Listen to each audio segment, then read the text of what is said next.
Hey everyone, this is Tory back with a super special unboxing video. Today I have limited time access to first day Brandcenter strategy students. I'll be unboxing 3 different models, but VCU has a total of 21 for their fall 2018 release. So let's get to it.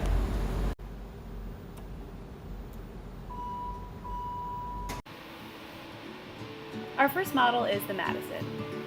Made in Virginia Beach but assembled in Richmond, Madison specializes in communications and comes with a notebook and pen. Next up, we have Nick. Made in Chesapeake, Virginia, Nick enjoys swimming, making this model waterproof and is fully equipped with an Apple laptop, including Keynote.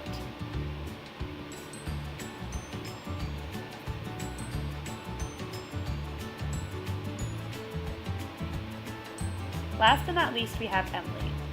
Unlike other models, Emily was manufactured out of state in Durham, North Carolina, and comes with an additional 10 gigabytes of storage. These are early versions of strategy students, so thankfully VCU does provide product development from Kaylee Cantrell and Kevin Rothermill. Overall, I would rate these models 3 out of 5 stars.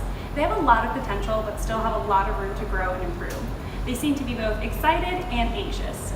Thanks for watching, everyone. Please be sure to like, comment, and subscribe. For more information on my videos, you can check out the links below, and come back next week for my video on Brandcenter cribs. Later!